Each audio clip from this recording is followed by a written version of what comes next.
¿Por qué las computadoras usan binario? Bueno, porque si usaran letras no pudieran representarse mediante pulsos eléctricos.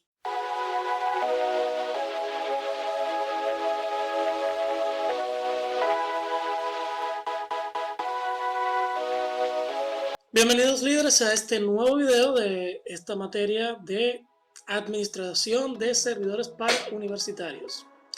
En esta ocasión vamos a estar conversando, básicamente ustedes me van a escuchar hablar por 2 horas aproximadamente, sobre un tema que básicamente todos los informáticos deberíamos conocer, que es arquitectura informática o fundamentos de arquitectura. En la arquitectura informática nosotros básicamente vamos a ver todo lo que tiene que ver con cómo funcionan todas esas cosas que nosotros utilizamos hoy en día, porque nosotros debemos tener las nociones básicas de todas y cada una de ellas, porque por algo estamos estudiando informática, ¿verdad? Y si vamos a trabajar con servidores, debemos saber cómo funcionan por detrás todos esos elementos que interactúan con el servidor, ¿cierto? Perfecto. Este video y el video que viene básicamente van a ser un plagio del curso de Platzi de Fundamentos, el cual realmente, si quieren, vayan y compren la membresía de Platzi y hagan el curso y se pueden saltar estos videos. Sin embargo, en mi caso, yo le doy quizá un toque distinto, otras referencias que quizás no se tomen en cuenta, pero a nivel general, básicamente estoy reconociendo que puedo caer preso por estar plagiando descaradamente el curso de arquitectura de ellos, pero al menos le estoy dando los créditos. No estoy haciendo como hacen algunos que han plagiado el curso y lo venden por su lado y ni siquiera dan el crédito. Pero bueno, ese no es el tema. El punto es que el tema número 1 que vamos a tratar es cómo funcionan las computadoras y los teléfonos móviles.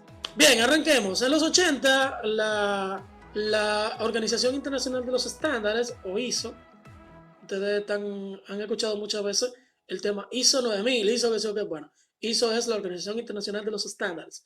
Planteó un modelo para normalizar la forma en que los equipos se comunican, dado el creciente desarrollo de la red en ese momento, y lo llamaron el modelo OSI. Su objetivo principal era estandarizar las funciones de un sistema de comunicaciones bajo un concepto de 7 capas, las cuales definen las distintas fases que permiten la transferencia de datos de un ordenador a otro, sin importar la compañía que lo haya fabricado. A partir de allí es la manera estándar en que se clasifican las capas que intervienen en el proceso de comunicación y transmisión de datos a través de las redes de comunicación. El modelo OSI tiene la capa 7, que es la capa de aplicación. Estamos en el que transmite, ¿verdad?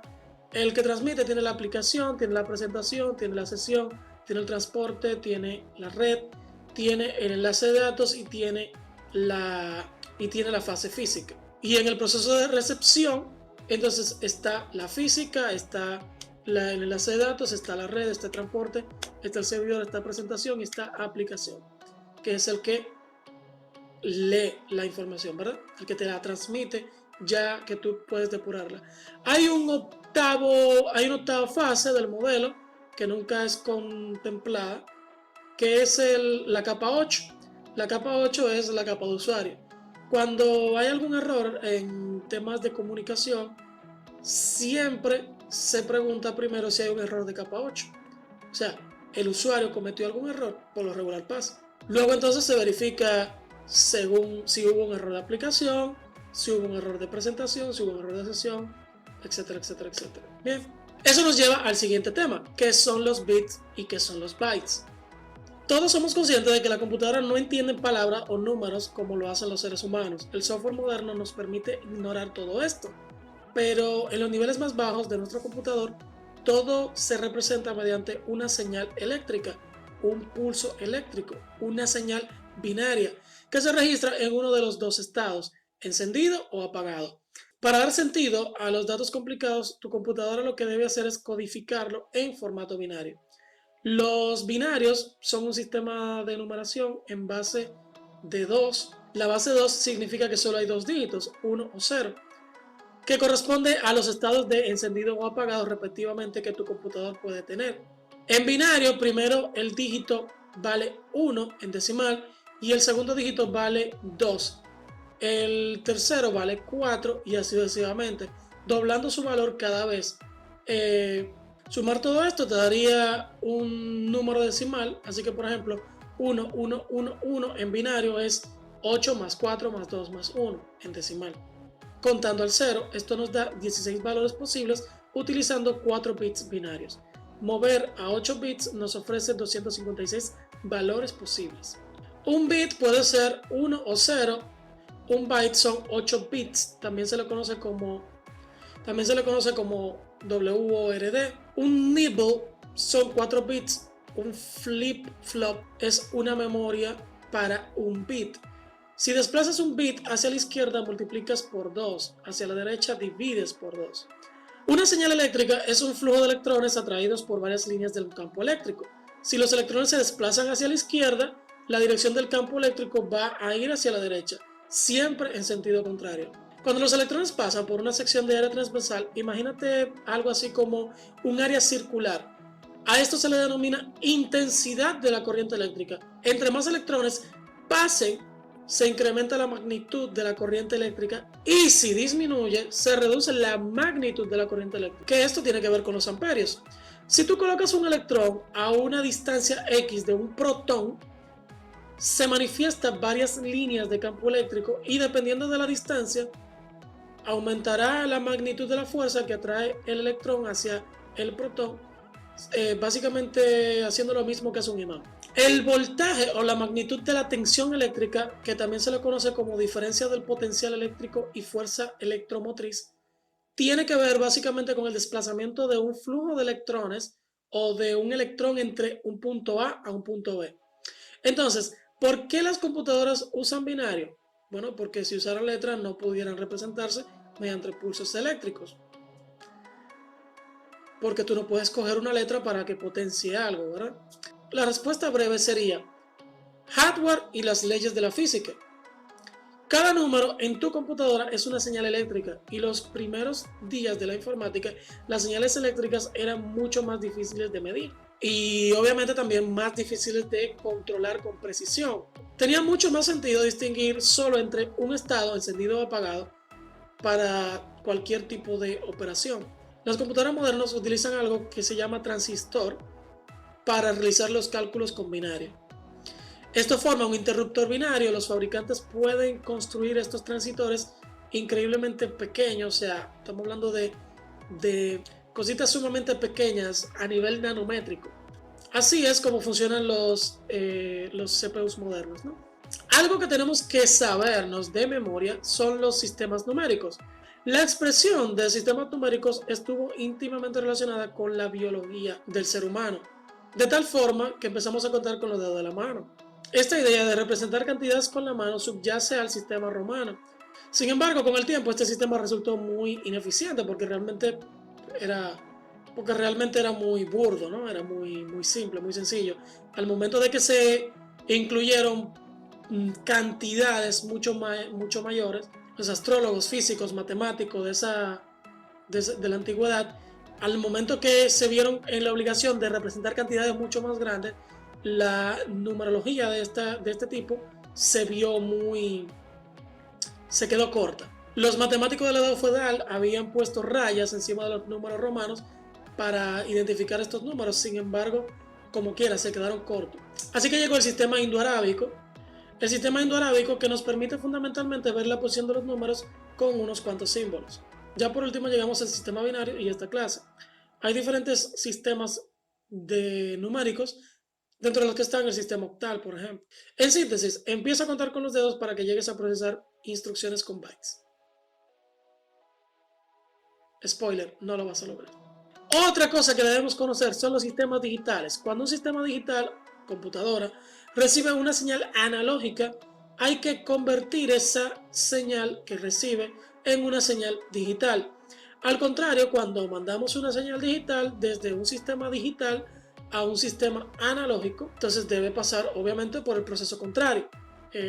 Por ejemplo, un sistema analógico serían, por ejemplo, las bocinas, que lo que tienen es una membrana que vibra, similar a como vibra el timbre de la voz. Lo que hace es que se cambia la señal digital por una analógica. Lo anterior lo logramos con una disposición llamados DACs, que son convertidor digital analógico. Otro tópico que vamos a abarcar es una breve historia del código ASCII. El código ASCII, que por sus siglas en inglés es American Standard Code for Information Interchange, es decir, Sociedad Americana de Estandarización de Códigos de Información para el Intercambio. Fue creado en 1963 por el Comité Estadounidense de Estándares, la ASA. Este organismo cambió su nombre en 1969 por Instituto Estadounidense de Estándares Nacionales, o ANSI, como se lo conoce desde entonces. Este código nació a partir de reordenar y expandir el conjunto de símbolos y caracteres ya utilizados en aquel momento en lo que tenía que ver con telegrafía por la compañía Bell. En su primer momento solo incluía las letras mayúsculas y números, pero en 1967 se agregaron las letras minúsculas y algunos caracteres de control, formando así lo que se conoce como US ASCII, que es el primer estándar que se conoce, que tiene los caracteres del 0 al 127. Así, con este conjunto de solo 128 caracteres, fue publicado en 1967 como estándar conteniendo todo lo necesario para escribir en el idioma inglés. Para que me entiendan. Tenemos una tabla donde hay una numeración del 0 al 127. Esa numeración del 0 al 127 indica que cuando tú apuntes al 0, tú estás apuntando a un carácter en específico. Cuando tú apuntas al 130, bueno, eso vino después, pero vamos a verlo más adelante. Cuando tú apuntas al 130, entonces te va a dar la E acentuada, ¿verdad? Pero eso no estaba dentro del primer estándar. En 1981 ya la empresa IBM desarrolla una extensión de 8 bits del código ASCII llamada la página de código 437. En esta versión se reemplazaron algunos caracteres de control obsoletos por caracteres gráficos. Además, se incorporaron 128 caracteres nuevos con símbolos, signos gráficos adicionales, letras latinas necesarias para la escritura de textos en otros idiomas como por ejemplo el español. Y de esta forma fue como se sumaron los caracteres que van del 128 al 255, que ahí ya sí están la ñ, algunos caracteres romances, etcétera, etcétera. IBM incluyó soporte a esta página de código en el hardware de su modelo 5150, conocido como el IBM PC, considerada realmente la primer computador personal del mundo. El sistema operativo de este modelo era MS-DOS, la primera versión es del famoso Windows, ¿verdad? También utilizaba el código ASCII extendido. Casi todos los sistemas informáticos de la actualidad utilizan el código ASCII. De hecho, ya el código ASCII incluso incluye emojis en su mayoría, porque cuando se hizo la última expansión sobraron un montón de espacios que dijeron, bueno, ¿por qué vamos a hacer con ello? Pues métele emoji ahí. A modo de resumen, pudiéramos decir que, por ejemplo, el sonido, el video, la clave Morse son ondas digitales. La base binaria se representa por 0 y 1. La base decimal representa los números del 0 al 9. La base hexadecimal representa números del 0 al 9 y letras de la A a la F. Un byte equivale a 8 bits. El código ASCII es una tabla donde se representa la equivalencia alfabética de cada byte. Aunque no lo vimos, pero assembler, por ejemplo, son bytes especiales para instrucciones del procesador. Los emojis, así como los caracteres especiales universales, forman parte de la tabla UTF-16, que es la nueva actualización que se le hizo al código ASCII. Y Unicode es la organización que regula el uso de los caracteres. También hay que tomar en cuenta que, por ejemplo, un bit, un espacio pequeño de un bit representa una partecita de una cajita de la información. Un byte representa los 8 bits, pero 2 bytes representan 16 bits y obviamente 4 bytes, bla bla bla bla, ¿cierto? También, por ejemplo, dentro de los tipos de datos más comunes está el short, el int y el long. Un short se representa mediante 2 bytes, mientras que un int se representa por 4 bytes. Y el long entonces es la extensión del int. La electricidad es una forma de energía muy versátil que funciona mediante ondas que podemos modular y podemos darle un sinnúmero de aplicaciones. La onda digital no es más que una onda eléctrica que tiene bajadas y subidas que corresponden a 0 y 1 como la mínima expresión matemática para poder transmitir los datos en código binario o bits. Un bit es conocido como una subida de la onda eléctrica, 1, o una bajada de la onda eléctrica, 0. Presencia de electricidad, ausencia de electricidad. Un byte es la unidad mínima y útil de bits con los que se pueden transmitir información equivalente a 8 bits, porque en verdad la data de un bit no representa nada. Para que represente algo tiene que haber 8 de estos. Cada bit representa un espacio que equivale a un número de 128, 64, 32, 16, 8, 4, 2 o 1. Si el valor del bit es 1, se suma el número al que hace referencia, siendo un byte un número posible entre 0 y 257 y 255. La tabla ASCII, vuelvo y repito, es una tabla de bytes donde cada byte corresponde a un carácter, a excepción de los primeros bytes del 0 al 10, 0 al 20, según el procesador, que corresponde realmente a un assembler. Assemblers son bytes especiales de instrucciones del procesador mediante los cuales nace el código de programación, siendo abstracciones de assembler o un código que el procesador ejecuta. Aquí en la imagen tenemos una tabla de aproximaciones donde, por ejemplo, el número de bytes utilizado para una letra es 1, para una o dos palabras, dependiendo de la longitud que tenga, son 10 bytes y así sucesivamente, ¿no? Ya que sabemos en teoría qué son los bytes y los bits, entonces vámonos al siguiente tema, que es cómo funcionan los circuitos electrónicos. Para entender la electricidad está de más saber que la ley de Ohm está compuesta del voltaje, los ohmios y los amperios, ¿verdad? De eso estamos claros. Eso nos lo dieron de sexto de primaria a octavo, ¿cierto? El voltaje representa el voltio, que es la fuerza que mueve la electricidad por un cable. El ohmio representa la resistencia que se opone a la electricidad. Y el amperio representa la intensidad de corriente o cuánta corriente puede pasar por un circuito. Puedes revisar y aprender más sobre la ley de Ohm aquí en ese link que le pongo por ahí. Entonces, electricidad es un flujo constante de electrones que se mide en voltaje y amperaje. Los voltios, la fuerza que mueve la electricidad por un cable del negativo de una batería al positivo. El negativo realmente se conoce también como polo de tierra, ¿verdad? El voltaje es como la presión del agua cuando sale por un tubo. Nosotros convertimos corriente en luz por medio de una lámpara LED, por ejemplo. Los LEDs, si se le pone mucho voltaje, lo que hacen es que se calientan, pero por medio de una resistencia se evita que se calienten.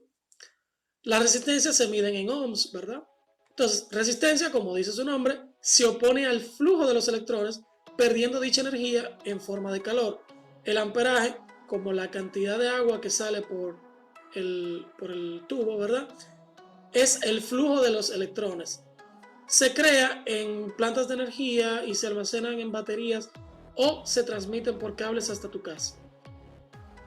Nosotros creamos movimiento con un motor eléctrico que por dentro lo que tiene son electroimanes, que lo que hacen es que se repelen entre sí en un anillo, dentro de un anillo metálico, rotando sobre su propio eje. Así funciona básicamente el auto eléctrico que tú tienes, gracias a estos motores pequeños que son llamados servos. Algo muy importante que también debemos saber, o por lo menos conocer, es que la electricidad se vuelve sonido cuando la haces vibrar por una membrana por medio de ondas, de una onda eléctrica que representa un audio. Es decir, cuando tú la pones a vibrar mediante una bocina, parlantes, etc. La forma más poderosa de usar la electricidad es con información. calcular operaciones aritméticas, calcular funciones matemáticas, procesar datos, etcétera, etcétera. Un circuito digital lo que hace es convertir ondas de 0 o 1. La memoria RAM guarda esos ceros o 1 mientras el circuito tenga energía. Cuando el circuito deja de tener energía, bueno, pues se va de la memoria. Los discos duros entonces guardan esta información, esta data, con o sin energía, la guardan de manera persistente. El procesador toma estos bytes y los convierte en otros gracias a las instrucciones. Esas instrucciones son códigos de programación que se almacenan en la memoria, se ejecuta en el procesador y por dentro manipulan los electrones. Pueden ser mostrados ya sea en una pantalla o en una matriz de muchos LEDs microscópicos o como se entienda. Nosotros podemos crear nuestros propios computadores, tampoco es que es tan complicado. Eso se hace mediante Arduinos o también las Raspberry Pi. Volviendo al tema de las corrientes, la corriente circula de negativo a positivo porque entre los átomos que interactúan, las únicas partículas capaces de desplazarse son los electrones, que son partículas de carga negativa, mientras que los protones y los neutrones, partículas con carga positiva y neutral, permanecen en un mismo sitio por el enlace de unión que existe entre ellos. Recuerden que hay diferentes tipos de enlaces, ¿cierto? La circulación de la corriente puede ser alterna. Esto quiere decir que varía el sentido de la circulación de los electrones, o puede ser continua, que lo que quiere decir es que mantiene un mismo sentido de la circulación de los electrones. La electricidad, como habíamos dicho previamente, se mide de dos formas distintas. Está voltaje y está corriente. La corriente se mide en amperios o amps y es la cantidad de electrones que realmente fluyen. Se utiliza la letra A o la letra I para indicarla. El voltaje es la cantidad de presión que está presionando a estos electrones, corriente, para que se muevan. El voltaje se representa con la letra B.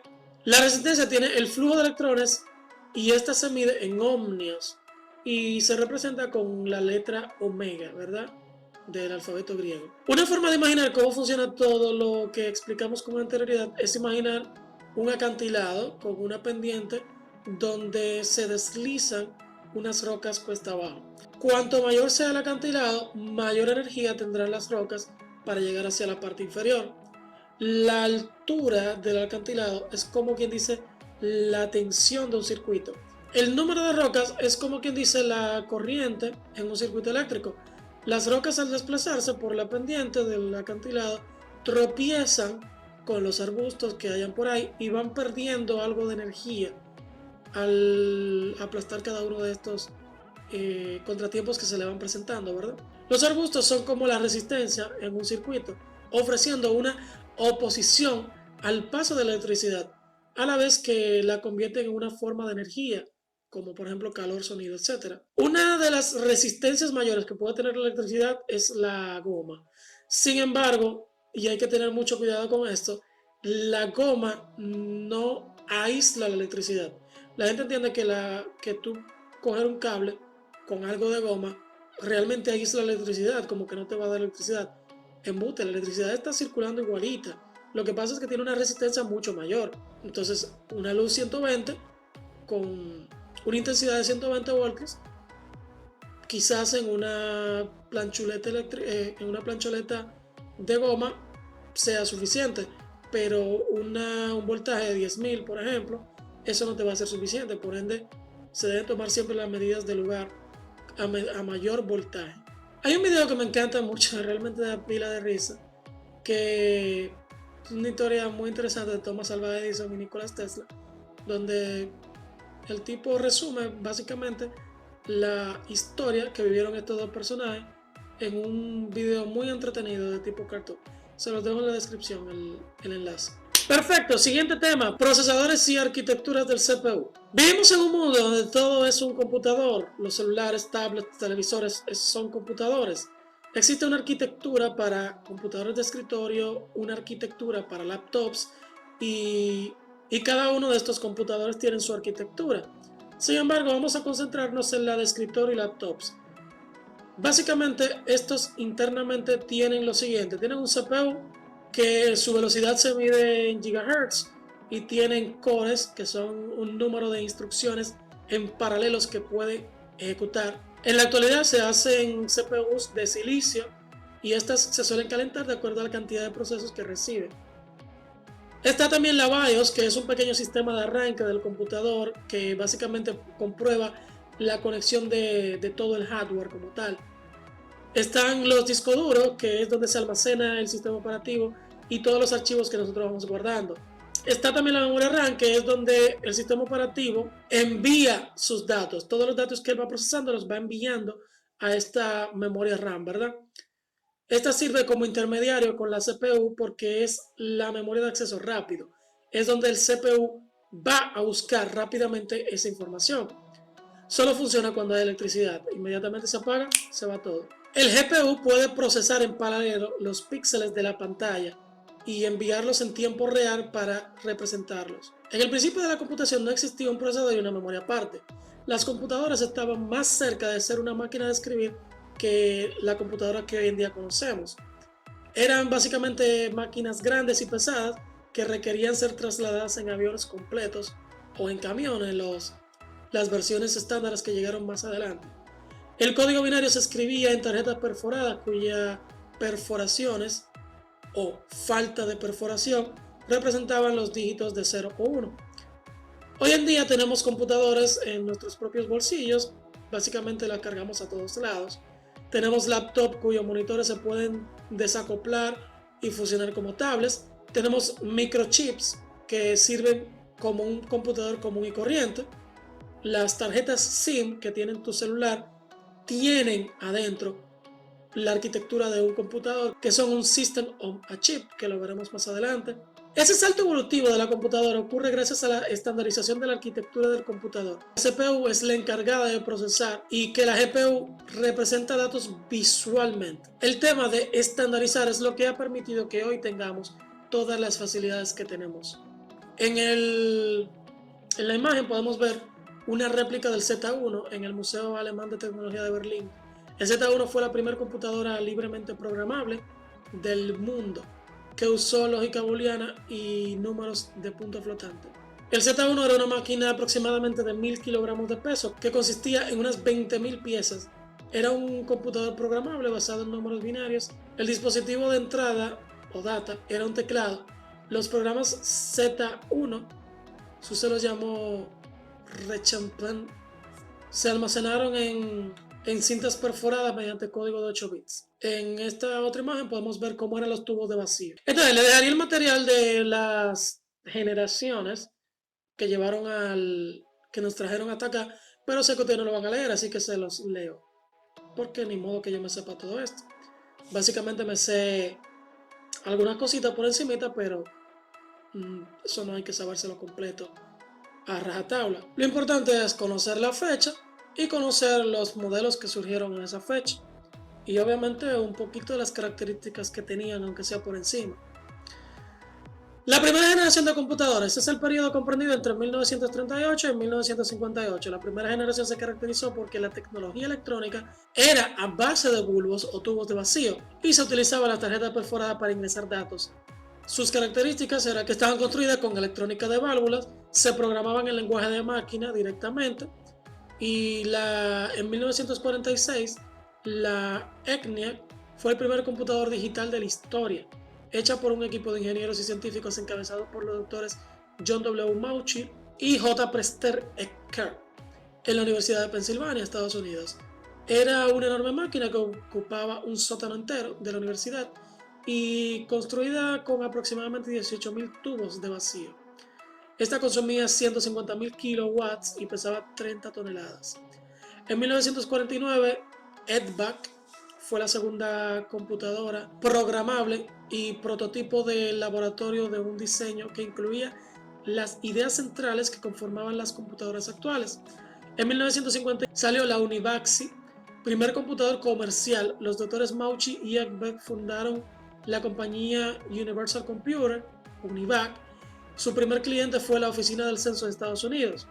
En los años de la Revolución Industrial, finales del siglo XVIII, el francés Joseph Marie Jacquard inventó las tarjetas perforadas para introducir datos y en 1990 el estadounidense Herman Hollerith las perfeccionó. La IBM 701 fue el primer computador de esta compañía, que luego se convertiría en la número 1 por su volumen en ventas. En 1954 IBM continuó con otros modelos e incorporó mecanismos de almacenamiento masivo llamado tambor magnético, que después evolucionaría y se convertiría en el disco magnético que se utilizó por un gran tiempo. Esta era utilizada para fines científicos y militar. Ya viene entonces la segunda generación, que básicamente es el periodo comprendido entre 1958 hasta el 1964, donde se reemplazan las válvulas de vacío por transistores. Obviamente estos eran más pequeños y consumían menos electricidad. Se cambia el lenguaje de máquina por lenguaje de alto nivel o lenguaje de programación. Los lenguajes de programación tales como COBOL o Fortran empezaron a surgir. Los reemplazos de las características más relevantes de las computadoras de la segunda generación son principalmente que estaban construidas con electrónica de transistores y se programaban con lenguaje de alto nivel. Básicamente es eso. En 1951, Maurice Wilkes inventa la microprogramación, que simplifica mucho el desarrollo de las CPUs. En 1956, IBM vendió por un valor de $1.230.000 su primer sistema de disco magnético, el RACMAC, o Random Access Method of Accounting and Control. El primer lenguaje de propósito general de alto nivel, Fortran, también estaba desarrollado por IBM. El diseño del lenguaje de alto nivel, Plan-Calcul, de 1945, de Konrad Zuse. En 1962 se desarrolla el primer juego de ordenador llamado Space Wars. La tercera generación entonces arranca con el periodo comprendido entre los 1964 hasta el 1971, con la invención del circuito integrado o microchip por parte de Jack St. Claire Kilby y Robert Noyce. A partir de esta fecha empezaron a empaquetarse varios transistores diminutos y otros componentes electrónicos en un solo chip o encapsulado. Básicamente esto era lo que se hacía, que contenía en su interior un circuito completo, un amplificador, un oscilador o una puerta lógica. Con estos chips era mucho más fácil montar aparatos complicados, receptores de radio o televisión y computadoras también. Esto permitió en gran manera abaratar los costos, aumentaba la capacidad de procesamiento y reducía el tamaño de las máquinas. En 1965, IBM anunció el primer grupo de máquinas construidas con circuitos integrados que recibió el nombre de serie Edgar. Las características de esta generación, que es lo que tenemos que quedarnos: invención del circuito integrado o microchips, menos costosas, computadores más rápidos y computadores más pequeños. La cuarta generación es el periodo comprendido entre 1971 hasta el 1981. Es la fase caracterizada por la integración sobre los componentes electrónicos, lo que propició la aparición del microprocesador. Se colocan más circuitos dentro de un chip, el famoso LSI o Large Scale Integration Circuit, y el VLSI, el Very Large Scale Integration Circuit. Cada chip puede hacer diferentes tareas. Se reemplaza la memoria de anillos magnéticos por memorias de chips de silicio. Se desarrollan los microcomputadores, o sea, las computadoras personales o PC, y se desarrollan los supercomputadores. En 1981, IBM saca la venta de su modelo IBM PC, el cual se convirtió en un tipo de computador ideal para el uso personal.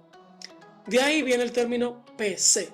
En realidad, el término PC fue por un modelo en específico de IBM. El primer microprocesador de 8 bits fue el Intel 8008, desarrollado en 1972 para su empleo en terminales informáticos.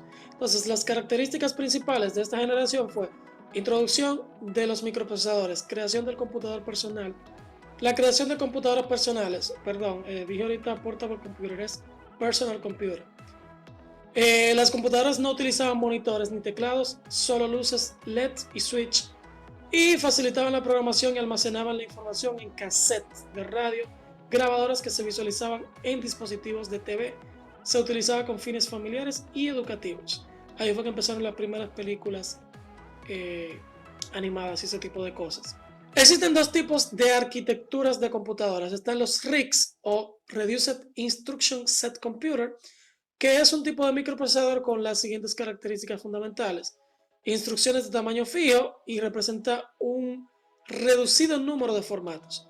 Solo las instrucciones de carga y almacenamiento acceden a la memoria de datos y el objetivo de diseñar las máquinas con esta arquitectura es para posibilitar la segmentación y el paralelismo en la ejecución de instrucciones del computador y reducir accesos a la memoria.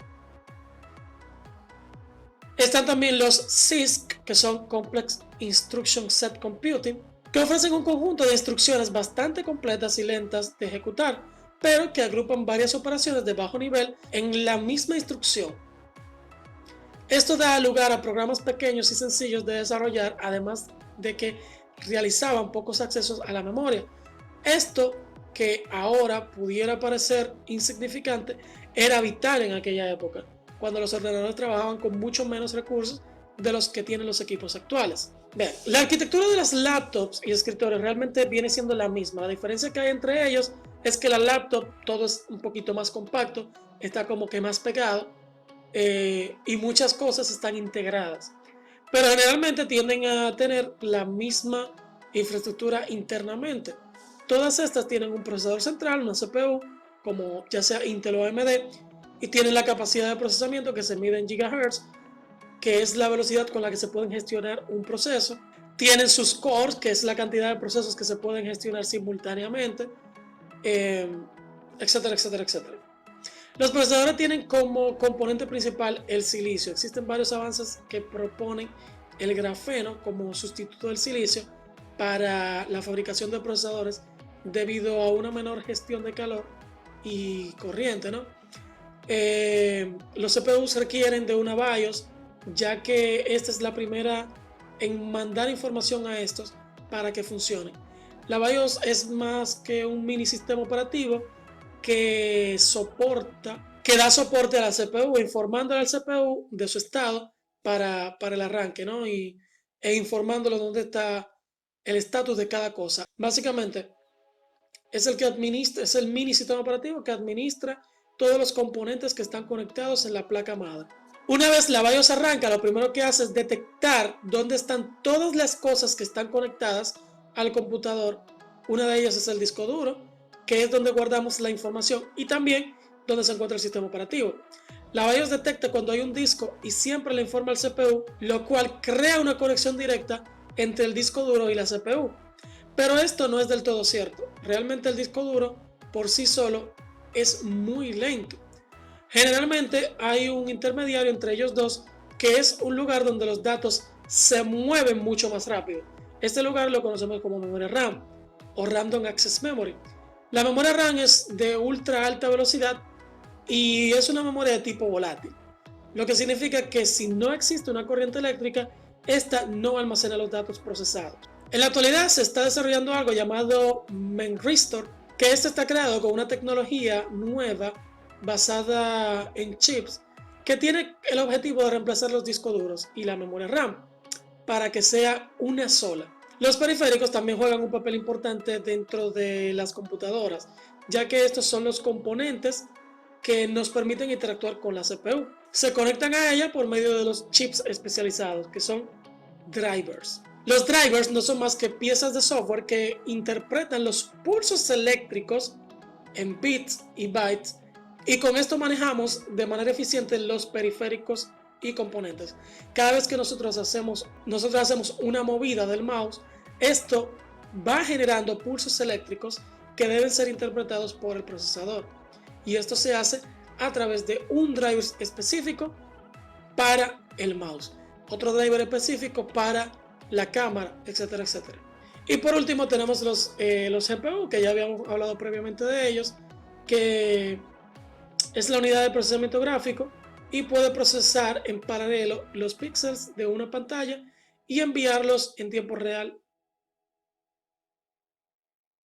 Este es un tema quizás no tan importante para la materia como tal, pero sí es vital conocerlo cuando nosotros estamos al momento de adquirir un equipo.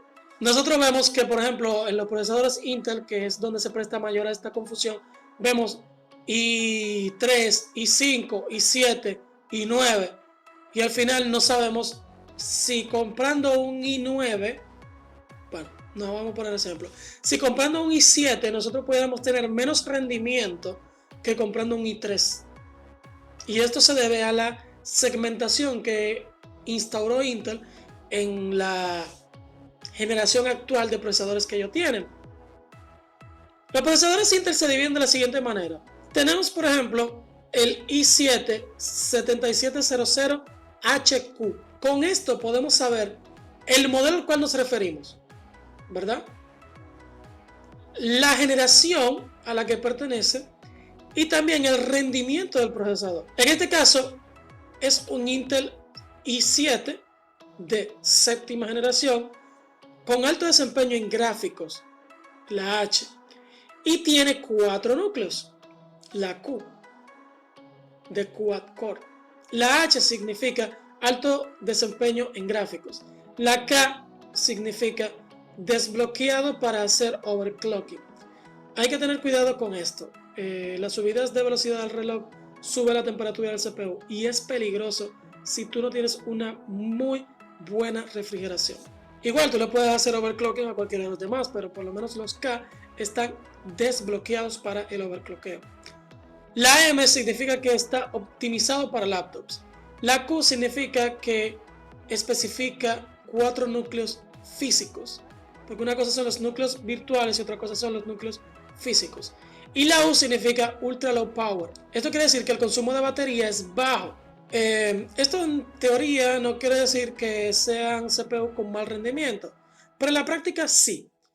Un i7 que sea U te rinde menos que un i3 que sea HQ.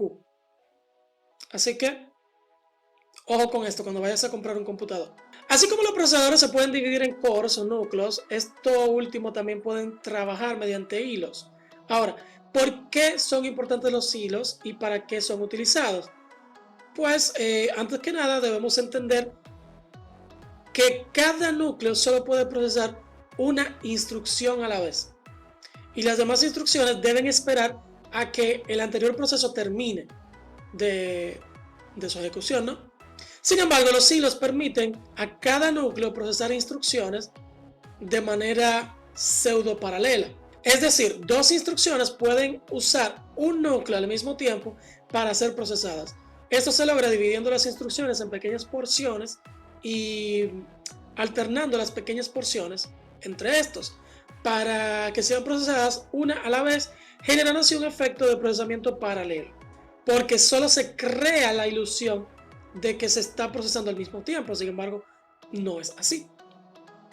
A este tipo de tecnología se le llama tecnología multithread y hoy en día es muy común que la arquitectura de los procesadores se base en esto. Bien, nosotros hemos mencionado varias veces el tema de la memoria RAM, básicamente la describimos, pero ¿qué es realmente la memoria RAM y cómo funcionan los discos duros?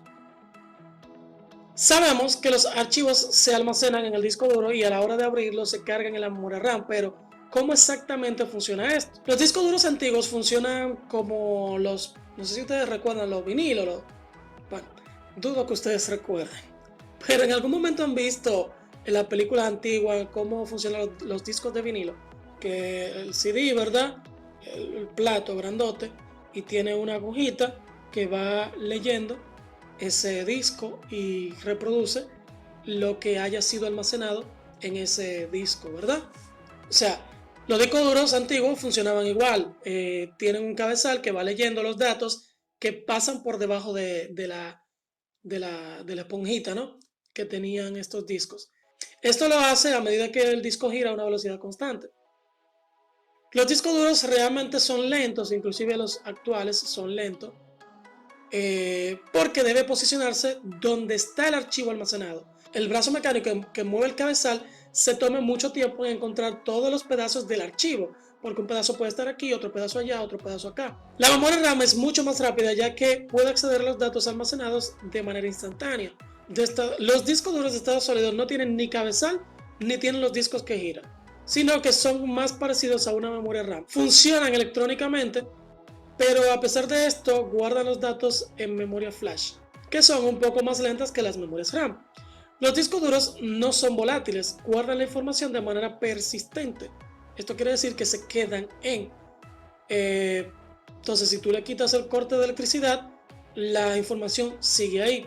Además, se almacenan los archivos de manera secuencial. Para almacenar un archivo, este se parte en varios pedacitos y se guarda la posición de cada uno de estos pedacitos y su ubicación en el disco para poder leerlos secuencialmente cuando lo quieras recuperar. Los sistemas de archivos son convenciones internas de los sistemas operativos para poder acceder a los archivos almacenados. Habíamos visto en videos previos que, por ejemplo, en Linux existe el ext3 o el ext4. En Windows existía el FAT16 o FAT32, que es File Allocation Table, que fue reemplazado por el NTFS o New Technology File System. En Mac OS X el sistema de archivos se llama HFS, Hierarchical File System, pero ahora se utiliza el AFS, que significa Apple File System. En Mac, en el sistema operativo Mac Sierra en adelante. Cuando abrimos un archivo, el CPU se lo pide al disco duro y luego lo lleva a la memoria RAM para poder leerlo y tenerlo siempre activo en ese momento. En la RAM están todos los programas y archivos que están en ejecución en ese momento. Si abrimos un archivo con el bloc de notas, por ejemplo, ambos deben estar cargados en la memoria RAM. Y el CPU puede acceder a la memoria RAM a través de un índice compartido, es decir, el índice que indica se encuentra qué parte de un archivo o proceso. Los datos viajan a través de un conjunto de cables paralelos llamados buses de datos que comunican el CPU con el disco duro y la memoria RAM para de esta manera permitir la transferencia de datos. Se debe tener en cuenta el famoso llamado cuello de botella presente en los discos duros y la memoria RAM. Esto se debe normalmente a que el bus de transferencia se queda corto. Si tenemos en cuenta que el disco envía datos a la RAM y esta al procesador, aquí tenemos nuestro primer cuello de botella. Ejemplo, memoria RAM de ultra alta velocidad más disco duro de baja velocidad.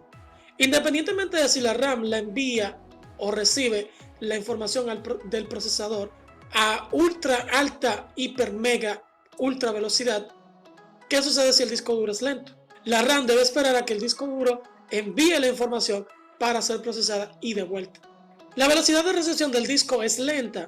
El intercambio de nueva información a procesar es lento. El nuevo envío de información a la RAM es lento. El tráfico entre RAM y procesador es rápido, pero entra en un ciclo en que el cuello de botella o embudo se debe a que puede procesar una gran cantidad de información, pero la información que el disco le envía es muy limitada. Ahorita hablé del disco de estado sólido. Su velocidad de transferencia entre memoria y disco puede ser de 300 a 400 megabytes por segundo, o un poquito más dependiendo de la marca, ¿no? Mientras un disco mecánico de 5200 revoluciones por minuto tiene un tráfico de 15 a 30 megabytes por segundo. Uno de 7200 revoluciones por minuto tiene de 30 a 45 megabytes por segundo. Por eso cuando usted compra un disco duro SSD y se lo pone a una maquinita que está un poquito lenta, esa máquina revive. Cabe recalcar que si tienes un disco duro de 5200 revoluciones por minuto de esclavo y un disco duro de 7200 revoluciones por minuto de maestro, que por cierto ya no se pueden utilizar esas palabras, ahora debe ser de secundario y de primario, el sistema limita el tráfico al de menor dispositivo, ya que no le puede enviar o recibir un tráfico que el otro no maneja. Por eso, a quienes han realizado trabajos técnicos, al meter un disco viejo de esclavo, su sistema automáticamente se ponía lento. Este mismo esquema del cuello de botella se puede aplicar a 4 factores: memoria, disco, procesador y board. Una analogía para entender el funcionamiento del sistema de memorias: imagínense lo siguiente. Somos un procesador y estamos trabajando con informes. La idea es que lo que estás utilizando de forma más inmediata esté en tu escritorio, en este caso memoria caché. Tu escritorio es pequeño, por lo que atrás de ti tienes un estante para almacenar datos con los que estás trabajando y que no caben en tu escritorio, obviamente, porque es pequeño. Este estante vendría a ser la memoria RAM. Cuando te vas a casa necesitas vaciarlo y dejar todo en la sala de archivos o disco duro. La memoria RAM es nuestra memoria principal, cercana al procesador. Le provee todos los datos que necesita sin tener que ir a la sala de archivos porque estos ya han sido cargados dentro de ella. Sin embargo, la RAM no es lo suficientemente rápida, por lo que la efectividad del procesador se queda corta. Es por ello que ocupamos la memoria caché, que almacena de forma permanente la información mientras haya alimentación y además es más rápida que la memoria RAM. Se utiliza como un paso intermedio entre la RAM y el procesador. Estos módulos de memoria están dentro del procesador. Un SSD o Solid State Drive vendría siendo la sala de archivos, pero una que es un poquito más rápida. Intel Optane sería una pequeña sala de archivos más pequeña, cercana y mejor organizada. En un futuro podría sustituir a las memorias SSD. En conclusión, cada memoria desempeña una función. Podemos decir que es un sistema de memorias para dar la máxima eficiencia a nuestros procesadores. Un pedazo del sistema operativo siempre vive en la caché del CPU.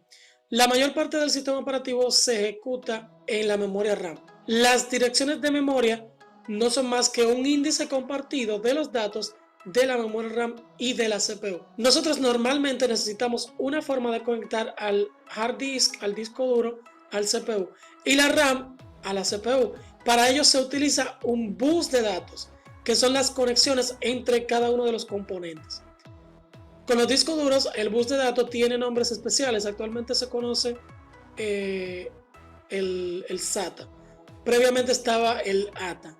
Los sistemas de archivos son convenciones internas de cada uno de los sistemas operativos para poder acceder a los archivos almacenados. Cuando nosotros tenemos un disco duro externo conectado a un computador, normalmente le conectamos por un bus de datos que tiene el nombre de USB o Universal Serial Bus. Una especie de dato curioso es que, por ejemplo, los discos duros se llaman discos duros porque previo a la invención de estos, la forma de almacenar información era a través de discos flexibles, que eran los famosos disquetes. Yo sé que ustedes nunca vieron uno de ellos, pero el icono de guardar que usted ve en todos los sitios, bueno, eso era un disquete. Los famosos discos flexibles o disquetes no eran más que por dentro una hoja de plástico delgada en forma circular que tenía unas esponjitas ahí, y esta hoja circular estaba magnetizada con micropartículas metálicas que, al ser organizadas de diferentes formas, permitían almacenar bits y bytes, ¿verdad? Y permitía la representación de estos. Estos discos blandos venían en diferentes tamaños: 5 1/4, 3,5, 4.5. Esto era lo que se usaba principalmente para pasar data de un computador a otro antes de la llegada de los pendrive. Su capacidad de almacenamiento era irrisoria, era apenas 512 kilobytes. El máximo que llegó en su momento fue 1.2 megabytes. Mientras más grande era, menor capacidad tenía. A medida que fue evolucionando, se hicieron más pequeños, ¿no? Para instalar Windows 95, por ejemplo, eran necesarios de 12 a 15 disquetes. Era un baúl completo que usted tenía que utilizar para poder instalar el sistema operativo Windows 95. Y tú tenías que ir poniéndolo uno tras otro. Venía uno, ok, terminó, saca, pone el otro, y así sucesivamente. Siguiente tema: GPUs, tarjetas de video y tarjetas de sonido. Nosotros sabemos que los archivos se cargan en memoria, pero ¿cómo veo en pantalla el archivo que estoy viendo? Eso se logra gracias a la Graphic Processing Unit o GPU.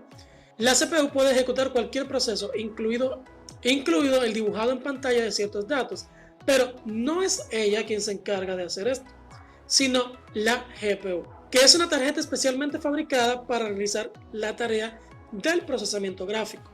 La comunicación entre el CPU y la GPU se realiza actualmente a través de mediante un socket llamado PCI Express. Esta placa de video tiene su propia unidad o núcleo de procesamiento y también tiene internamente su propia memoria RAM. Lo que sucede es que la GPU divide la pantalla en una matriz y cada núcleo se encarga de dibujar una parte de esa matriz para lograr una mejor desempeño. Esto es muchísimo más rápido de lo que pudiera lograr un CPU por sí sola, ya que debería dibujar píxel por píxel, mientras que el otro no. La CPU tiene la capacidad de procesar lo que sea, video, audio, etc. Sin embargo, la CPU es mucho más lenta en promedio que cualquier otra opción para representarlo. La CPU se comunica a través del bus de datos con el chip de la GPU y este se encarga de hacer su trabajo, básicamente. Hay CPUs que tienen la GPU integrada. Básicamente lo que hacen es utilizar el poder de la CPU para procesar el video. La GPU tiene menos gigahertz que una CPU, tiene más cores que la CPU, tiene VRAM, que es RAM de video, es más efectiva para el procesamiento paralelizado, tiene operaciones 3D incorporadas, tiene codes integrados, etcétera, etcétera. La GPU se comunica con la pantalla y con la RAM del sistema a través de los bridges del sistema operativo. Puntos claves que tenemos que aprendernos. La GPU es quien muestra en pantalla el archivo TXT, por ejemplo, que tú tienes abierto, donde estás redactando la carta de amor hacia ella que nunca te valoró. La CPU con un bus de datos se conecta con el chip de la GPU para procesar. La GPU básicamente convierte la pantalla en una grilla separándolas con píxeles. Asigna zonas de pantalla a los núcleos que la van a procesar. Esta habla con el software en cuestión a través de los bridges que tiene el sistema operativo. El software le dice cómo representar los datos en pantalla. La GPU trabaja en paralelos y es mucho más efectiva para este tipo de procesamientos. Obviamente esto es como consecuencia lógica del funcionamiento de la máquina del GPU. Otro tema, periféricos y sistema de entrada de información. Los sistemas operativos normalmente tienen un núcleo llamado kernel, que es el principal elemento que los representa y es la primera parte del sistema operativo que se carga en la memoria RAM. El kernel del sistema operativo tiene acceso a todo nuestro computador, nuestros archivos, nuestros periféricos, los datos de aplicaciones, el tema de los periféricos a través de los drivers, obviamente. El kernel, inmediatamente después de ser cargado en la RAM, se encarga de los drivers, que son pequeñas piezas de software que permiten interpretar las señales eléctricas de cada uno de los dispositivos que estén conectados en la placa, ¿verdad? El hardware como tal, ¿cierto? Esto lo hace para que el sistema operativo pueda comunicarse con ellos. Luego tenemos otro set de drivers que pueden ser los controladores de arranque, llamados drivers de aplicación. Cuanto más nos alejamos del kernel, menos privilegios tenemos. Los drivers de aplicación deben pedirle permiso a los drivers anteriores para poder acceder al hardware. La última capa la representan las aplicaciones y esta es la capa que menos permiso tiene, ya que las aplicaciones no deberían poder acceder al hardware de forma directa. Para esto tiene los anillos bloqueadores, ¿no? Recapitulando, el sistema operativo cuando arranca se carga en el sistema de anillos. Estos son mecanismos para proteger los datos y funcionalidad de los fallos o tolerancia a fallos y comportamiento malicioso, seguridad del computador. Nosotros tenemos 4 anillos principales donde el primer anillo se encarga del kernel. Este es el que tiene mayor privilegio. Si usted se pone a programar a nivel de kernel, obviamente va a tener acceso directo a interactuar con las piezas del computador. Antes había una instrucción muy chula que tú podías ejecutar que era format C2 puntos a través del MS-DOS. Sin embargo, esta instrucción fue bloqueada porque te borraba obviamente el disco duro. El segundo anillo carga los drivers, el tercer anillo carga más drivers, pero que no son drivers especializados para interactuar con los dispositivos. Y el cuarto anillo lo que se cargan son las aplicaciones. Bien, ahora ya conocemos la arquitectura del computador como tal. Sin embargo, hay un computador especial del cual no podemos dejar de hablar, que es el famoso System on a Chip. ¿Qué son los System on a Chip? Bueno, la arquitectura rápida y compleja de un sistema tradicional, nosotros podemos tenerlo hoy en día en un pequeñito dispositivo, gracias a los System on a Chip. Los System on a Chip también incluyen chips especializados que permiten realizar algunos procesos necesarios para un dispositivo móvil. Un SoC, como se le conoce, es una CPU que también tiene memoria RAM y que también tiene disco duro en un solo chip. Hay de diversos tamaños, hay súper pequeñitos como tu memoria SIM y hay un poquito más grandecitos como tu celular. Hay otros que te permiten trabajar con Raspberry Pi, crear Arduinos, los relojes inteligentes, etcétera, etcétera.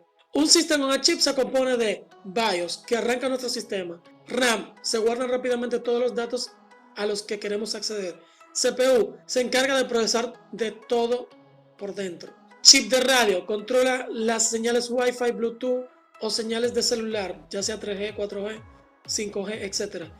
GPU se encarga de hacer toda la representación gráfica de todo en pantalla para nuestro sistema. Los sistemas on chip también tienen periféricos. Un sistema de periféricos va a actuar como intermediario del sistema operativo, los drivers y el hardware, de tal manera que un smartphone pueda ser expandido. La pantalla no es más que un periférico que se le añade adicional. Esta sirve para representar todo lo que hacemos dentro de un sistema embebido. O sea, los sistemas on chip se conocen como sistemas embebidos. No todos los sistemas embebidos tienen una pantalla, no son necesarios. Si usted tiene, por ejemplo, un sistema on chip para medir la temperatura de un lugar, no necesita una pantalla, simplemente enviar datos y ya. La batería es un caso completamente especial porque, por ejemplo, nuestro celular, la batería obviamente no está dentro del sistema on chip, sino que tiene incluso un propio controlador eléctrico que es una pequeña CPU, la cual se encarga de manipular cómo nosotros internamente estamos obteniendo la electricidad. Bueno, no nosotros, sino el sistema on chip, ¿verdad? Los sistemas embebidos se diseñan especialmente para cubrir necesidades muy específicas y la mayoría de sus componentes se encuentran directamente en la placa base. Un ejemplo de un sistema embebido o sistema on chip: taxímetro, un controlador de humedad, sistema de control de acceso, un módem, los componentes electrónicos de una máquina expendedora, etcétera, etcétera, etcétera. Hay un sistema on chip muy especial, además del Arduino, que es el Raspberry Pi. El Raspberry Pi es una placa pequeña, tarjeta o motherboard básicamente, con el componente necesario para tú crear algo adicional, como por ejemplo un celular, una tableta, un reloj, etc. La Raspberry Pi cuenta con varios chips integrados en su placa y hay chips que tienen la función de controlar las entradas USB, hay otros que tienen chips diseñados para controlar toda la conexión eléctrica interna del Raspberry Pi, pero solamente uno de estos chips es el que es considerado como System on Chip, ya que dentro de él se encuentran varios componentes como la RAM, el disco duro necesario para almacenar la BIOS, o sea, un mini disco duro para almacenar la BIOS. Sin embargo, no es el disco, no se puede confundir con el disco duro de almacenamiento. En el caso de estas necesitan un almacenamiento adicional que se realiza por lo regular mediante micros SD. Cuando queremos almacenar información nuestra en ese disco duro, no vamos a poder. Necesitamos un disco duro de información que puede ser a través de un puerto especializado o mediante un componente que esté adherido al mismo, que por lo regular casi siempre traen para micro SD. El Arduino es otro sistema on chip que básicamente es una plataforma de hardware libre basada en una placa con un microcontrolador y básicamente un entorno de desarrollo completo. Esto lo diseñaron para facilitar el uso de la electrónica en proyectos multidisciplinarios. El Arduino se puede utilizar para desarrollar elementos autónomos, conectándose a dispositivos que interactúan tanto con el hardware como con el software. Bueno, en la imagen podemos ver más o menos cómo es la distribución de este caso es de un Arduino, ¿verdad? Donde tenemos diversos componentes, ¿cierto? Por acá es donde se enchufa la conectividad. Cada uno de esos pines representa una característica eléctrica, ¿cierto? Aquí tenemos puertos USB, aquí tenemos la salida de Ethernet, tenemos el puerto HDMI, tenemos la fuente de alimentación de 5 voltios. Por acá tenemos el procesador, ¿verdad? Y un slot para tarjeta SD, que este vendría siendo eh, el dispositivo de almacenamiento, etcétera, etcétera, ¿no? Esto nos lleva al IoT o Internet de las Cosas. ¿Qué es el IoT? El IoT no es más que una red de objetos físicos, ya sean vehículos, máquinas, electrodomésticos y muchísimas más, que utilizan sensores y APIs para conectarse e intercambiar información entre ellas a través de Internet. Las IoT no son más que un montón de sistemas on chip comunicándose entre sí y hablando entre ellas. Las IoT dependen de una serie integral de tecnología como son interfaces de programación o APIs que conectan los dispositivos a Internet y ya, básicamente. Algunas tecnologías de IoT son claves para la herramienta de gestión de Big Data, las analíticas predictivas, la inteligencia artificial, el Machine Learning, la nube y su funcionamiento, también la identificación por radiofrecuencia, que es un formato de codificación de datos, etc. Y nada, líderes, video largo, realmente nos quedan muchas cosas por aprender previo a nosotros siquiera poder virtualizar. Pero nada, son cosas que tenemos que saber por lo menos por arriba para poder ser buenos profesionales de las tecnologías. Y hay que tocarla lamentablemente, aunque usted se la sepa, pero le sirve de repaso en caso de que se la sepa. Si no se la sabe, bueno, pues la aprendió. En todo caso, me parece que voy a preparar un material, el cual no lo espere. Mejor vea el video y el examen, haga su resumen del video, ¿verdad? Y me manda el resumen incluso, y quizá ese mismo material yo se lo comparto a los demás. Las infografías, como dije previamente, fueron robadas prácticamente de Platzi. Ahorita me demandan ellos y tengo que retirar el video, así que no deje el video para después. Véalo desde que lo subo a la plataforma. Es difícil que usted llegue a esta parte de advertencias si no lo vio. Pero bueno, el que lo vio, dígale a los que no lo han visto que ahorita me tumban este video y que lo vean para que no tengan problemas. Porque si lo tumban, ya lo va a subir de nuevo. Va y me meten preso. Nada, eso ha sido todo por esta ocasión. Nos vemos en una próxima entrega, donde continuaremos con este tema de arquitectura del computador, básicamente sería el tema, ¿no? Si les ha gustado el video, denle dedito arriba. No olviden suscribirse. Si no les gustó, pues no hagan nada. Te libre, te puede hacer lo que te entienda. Si tiene dudas de lo que sea, déjenle en la caja de comentarios. Quejas, burlas, sugerencias, lo que usted quiera opinar. Opine que esa caja es suya. Y YouTube, usted nada más tiene que crearse una cuenta falsa para opinar lo que usted le dé la gana sin ningún inconveniente. Y nada, nos vemos en la próxima. Chao, chao.